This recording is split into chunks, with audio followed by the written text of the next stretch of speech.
So what we're doing is we shaved up the, we ended up shaving up the size of the worm. Usually you don't want it to stick out any more than about 3 inches, because what will happen is those smaller fish, especially in the like right now in the middle of the day, it's about 2 o'clock on the dot. Those fish will have a satiety that's not exactly full, right? They're snacking basically. They have unless it's an opportunity like a reaction bite, usually they won't hit the whole thing, they'll just kind of meander. So you don't really want them to have a super good look at it, you just want them to kind of have a quick peripheral view on it.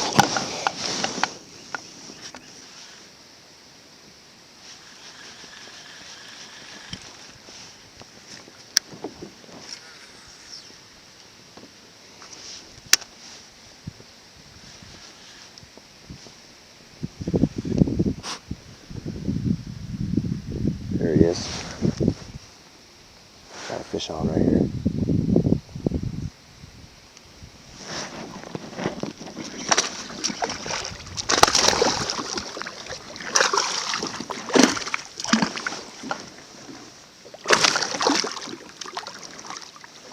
You see, he swallowed the whole thing.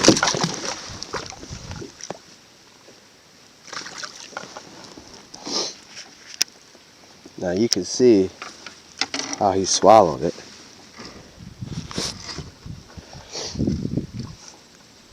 And it's deep into the back of his throat. It's pretty deep back there. But he had the whole jig up to he ate it all the way up to the bullet weight. So he could decipher between the bullet weight and the jig. This is why I try to match the bullet weight with the jig so that there's no contrast between the two, so that they think it's all one. So this is why presentation's everything. So what's unique about this is that you get this camming action for over here, that's for sure.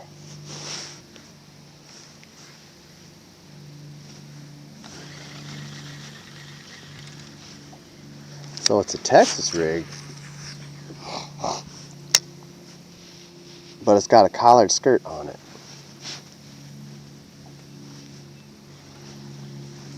And it's a jig, but it just has a spring lock system like that. Oh, here's the fish. Oh yeah, he's on.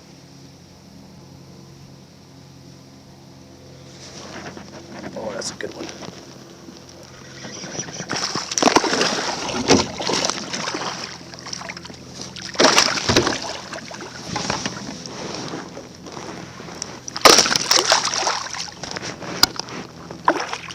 The way this works is they just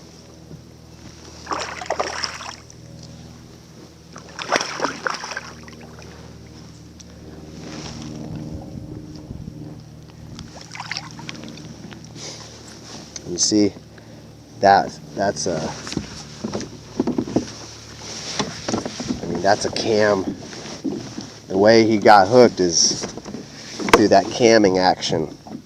So when I set the hook, it immediately cammed up. So I set the hook up, immediately that hook went up into his face.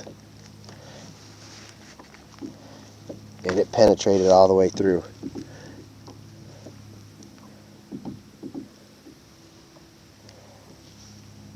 Alright.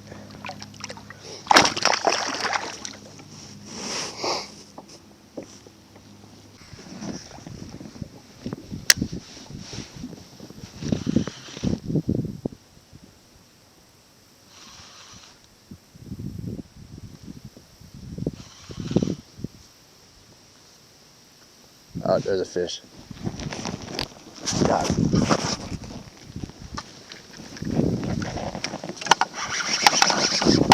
It's got me that.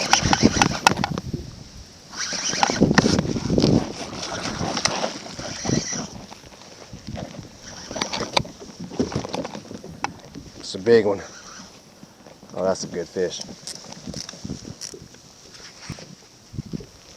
That's a big fish. Oh boys, that's a big one right there. That's a big fish. That's a bigs. That's the one we're looking for right there, boys. Barely hooked. She's barely hooked. She's hooked by the meat of her mouth. Oh, golly. Boys, look at that fish. Boys and girls, that's like a 7-pounder. That's like a 7-pounder right there. That is like a 7. Boy, she wasn't going anywhere. She was in the toughest part of her jaw. But man, that is a monster right there. That is an absolute monster. Golly, look at that one. That's a bigs. That's a bigs for you right there, guys. Golly, man, that's a bigs right there. That's a bigs. Man, golly.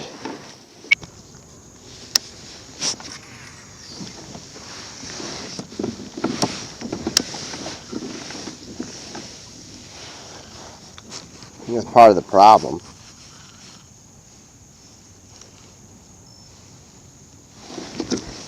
That's a fish.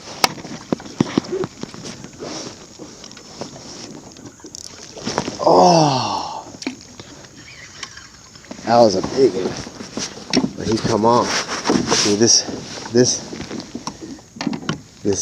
hook is getting blunted.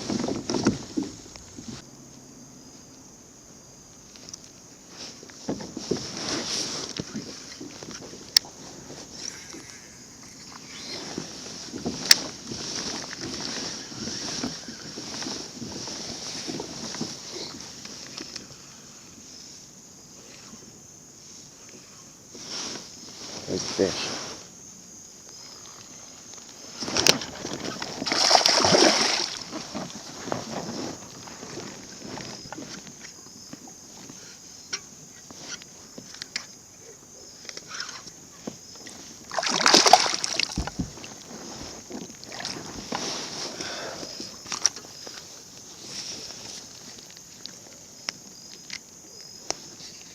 All right.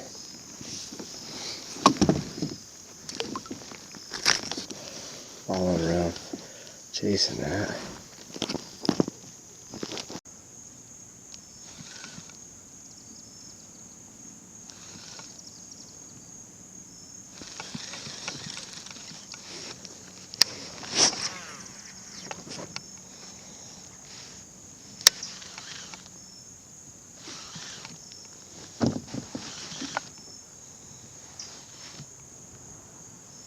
There he is.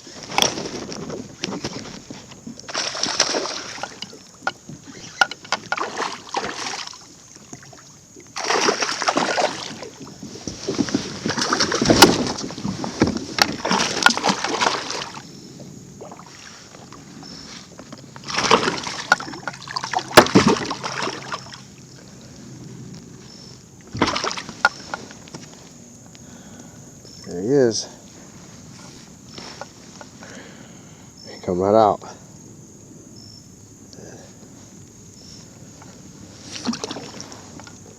Interesting.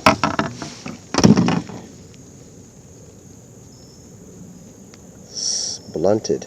After so many fish, this Gamakatsu becomes blunted.